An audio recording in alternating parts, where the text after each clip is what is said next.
le test de ton obéissance et de ton amour pour Dieu.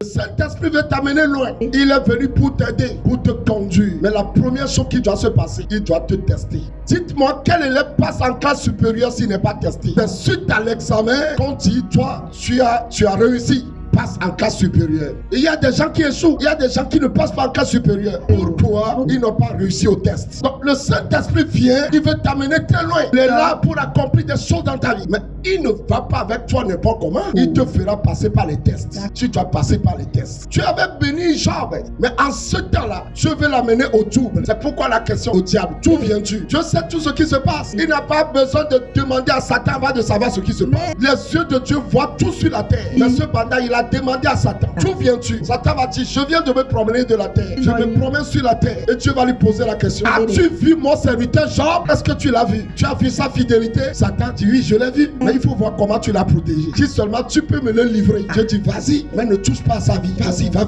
faire tout ce que tu veux. Parce que je le connais. Je connais mon serviteur Job. Quoi que tu lui fasses, il ne va pas t'adorer Satan. Il ne va jamais me renier. Quel que soit comment tu le tortures, quelles que soient les souffrances dans lesquelles tu le plonges, ses amis peuvent l'abandonner. Les gens peuvent le pousser à me renier. Mais je connais mon serviteur Job. Je connais son cœur. Je l'ai éprouvé. Vas-y, tu ne pourras pas le séduire. Effectivement, Satan a tout fait. Job n'a pas renié son Dieu. Tout ce qu'il a traversé là, c'est ce qu'on appelle le test. Certains auraient échoué. Tout le monde ne peut pas supporter ça. Mais Job a supporté. Et à la fin, il a réussi au test. Dieu l'a restauré doublement. Bien-aimé, qui que tu sois, pasteur, apôtre, chantre, fidèle de l'église, te testera. Tu dois passer par des tests. Si tu ne réussis pas, tu ne dépasseras pas certains niveaux dans la chrétienté. Si vous voyez certains chrétiens ne jamais avancer à un niveau donné, ce qui les limite là, ce sont les tests. Ils ne réussissent pas aux tests. Le premier test que nous lisons ici, Genèse chapitre 22, le verset 12. L'ange dit, n'avance pas ta main sur l'enfant et ne lui fais rien, car je sais maintenant que tu crains Dieu et que tu ne m'as pas refusé ton fils, ton unique. Deuxième passage, Deutéronome chapitre 8, verset 1 2. Vous observerez et vous mettrez en pratique tous les commandements que je vous prescris aujourd'hui, afin que vous vivrez, que vous multipliez et que vous entriez en possession du pays que l'Éternel a juré de donner à vos pères. Souviens-toi de tout le chemin que l'Éternel, ton Dieu, t'a fait faire pendant ces 40 années dans le désert, afin de t'humilier, de t'éprouver pour savoir quelles étaient les dispositions de ton cœur, si tu garderais ou non ces commandements. Matthieu au chapitre 4, le premier verset et le deuxième et le troisième. Alors Jésus fut amené par l'Esprit dans le désert pour être tenté par le diable. Après avoir jeûné 40 jours et 40 nuits, il eut faim. Le tentateur s'était approché de lui, lui dit, si tu es fils de Dieu, ordonne que ces pierres deviennent des pains. Tu seras testé, qui que tu sois. Tu dois avancer dans la chrétienté. Il y a des dimensions, lorsque tu veux les atteindre, il te faut passer par des tests. Alléluia. Regardez le patriarche Abraham. Il a marché avec Dieu durant toutes ces années. Depuis 115 ans, maintenant il a 100 ans dépassé parce que Isaac était né sevré. Mais Dieu va lui demander de lui offrir Isaac. C'était un test que Dieu faisait à Abraham. Et quand Abraham a fait ce que Dieu lui a demandé, Dieu lui parlait au travers de la bouche d'un ange. Et l'ange va lui dire, maintenant je sais que tu crains Dieu. Comment quelqu'un qui a marché avec Dieu pendant 25 ans, maintenant va dire, maintenant je sais que tu crains Dieu. Est-ce que durant toutes ces années-là, il n'a pas eu la crainte de pour Dieu ou bien la crainte de Dieu? Mais Dieu lui a dit de faire quelque chose. C'était un test. Quand il a réussi le test, l'ange dit, maintenant je sais que tu crains Dieu. Il y a plusieurs enfants de Dieu qui disent, je crains Dieu, je crains Dieu. Dieu va te tester, voir si tu crains vraiment Dieu. C'est pourquoi des fois, il te bénit avec une certaine somme d'argent, mais il te teste avec ça. Il te bénit avec 100 000. Et en même temps, il va créer un besoin. Soit un besoin dans son église, un besoin dans la vie d'un voisin, de quelqu'un. Il y a un besoin quelque part. Il fallait sortir l'argent.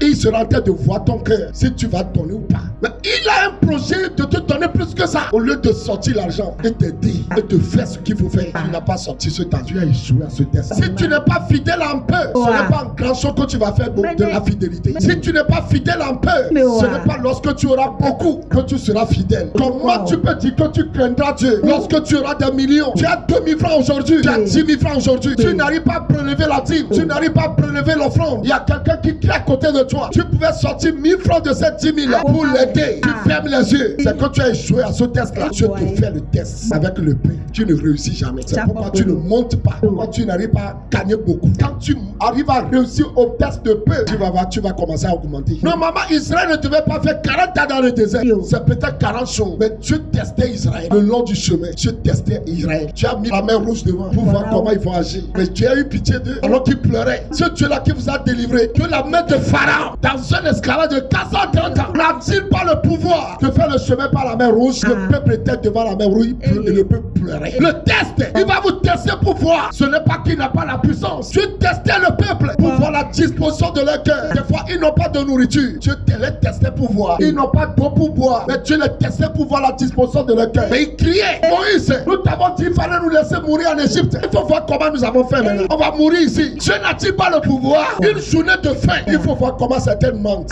Ils mentent pour avoir la nourriture. Il y en a qui se prostituent. Une faim d'une seule journée. Ils ne peuvent pas supporter ça. Un test d'une seule journée. Ils n'ont pas pu supporter ça. C'est pourquoi Dieu s'est révélé à son peuple. Il n'y a pas de boulangerie dans le désert. Mais Dieu les a nourris avec le pain. Il n'y a pas de boulangerie là. Mais Dieu a fait pleuvoir le pain depuis le ciel. Bien aimé, ce Dieu-là n'est pas puissant. Il n'y a pas d'élevage de cailles dans le désert. Mais Dieu a fait pleuvoir les cailles. Ils ont mangé la viande. Ils ont dit, il faudrait pour une seule journée. Dieu a dit, je vais vous punir avec ça. Vous allez manger pendant un mois. Ils ont mangé. Ils sont fatigués. Le test, bien aimé dans le Seigneur. Le Dieu que nous servons est puissant. C'est le cas pour le Seigneur Jésus lui-même. Sinon, Jésus est venu sur cette terre. Le Saint-Esprit était toujours avec lui. Il n'y a pas un seul moment le Saint-Esprit n'a pas été avec Jésus. Mais pour le tester, parce que lui aussi va passer par le test. La mission qu'il a devant lui, il doit manifester qu'il est capable de le faire. C'est pourquoi quand on l'a amené au baptême dans le Jourdain, les cieux étaient ouverts. Le Saint-Esprit descend. La voix du Père s'est fait entendre. Voici mon fils bien-aimé à qui j'ai mis toute mon affection. Le ciel a témoigné ça. Dieu a témoigné ça. C'était en une voix audible. Même Satan a écouté ça. Tout le monde, ceux qui étaient là-bas, ils ont écouté. C'est un témoignage du Père. Dieu a témoigné ça publiquement.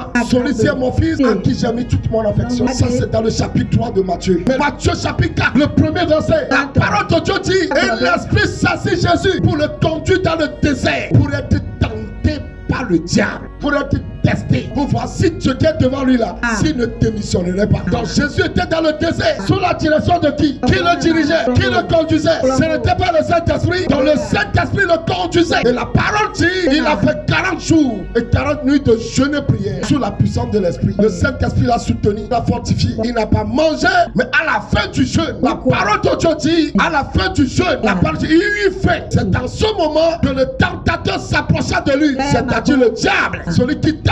Le diable tente pour faire chuter. Dieu ne tente pas. Dieu ne va pas te tenter. Dieu ne tente pas ses enfants. Et Dieu ne tente personne. Mais le diable lui tente pour faire chuter. Mais Dieu éprouve. Dieu va t'éprouver pour connaître qui tu es. Dieu nous teste, mais Satan tente. Donc, lorsque le diable tentait Jésus, au travers de cette tentation-là, Dieu lui l'éprouvait Jésus. Dieu lui l'éprouvait. La première tentation, si tu es le Fils de Dieu, change cette pierre en pain et tu vas manger. Jésus dit, l'homme ne vivra pas seulement de pain, mais de toute parole qui sort de la bouche de l'Éternel. Tu ne me changeras pas en magicien. Je sais que je suis Fils de Dieu, mais je ne vais pas désobéir à mon Dieu. C'était une tentation, en même temps une épreuve. Jésus a réussi à la première tentation. C'était la première épreuve de Dieu. Satan l'a mené maintenant au sommet du temple de Jérusalem, en esprit. Et Satan va lui dire, il est écrit te concernant qu'il enverra ses anges pour te porter. C'est pourquoi il faut sauter. Sauter, tombe. Sauter, voici les anges vont venir. Jésus va lui répondre, l'homme ne tentera pas son Dieu. C'était une tentation, en même temps une épreuve. Mais Jésus n'a pas obéi à Satan.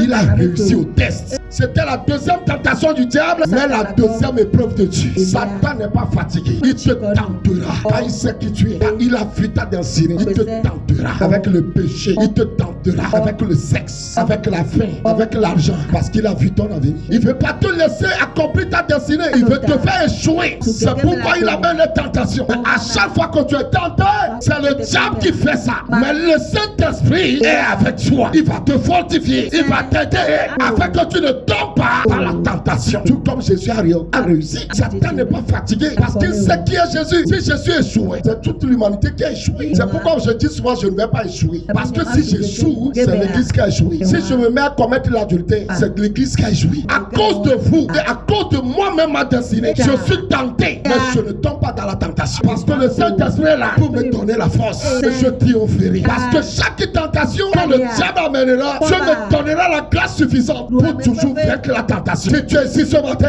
reçois-toi aussi la grâce. Reçois-toi aussi la grâce. Alléluia. Le Saint-Esprit est là pour te diriger. Le Saint-Esprit est là pour te soutenir, pour te donner la force. Donc ne cède pas, ne renie pas Jésus, ne tombe pas dans le péché. Parce que c'est en même temps une épreuve de Dieu pour toi. Que Dieu te voit en train de réussir cette épreuve-là. Comme Job a réussi, comme Abraham a réussi, comme Jésus lui-même a réussi. Que le Saint-Esprit t'accorde sa grâce afin que tu réussisses au test.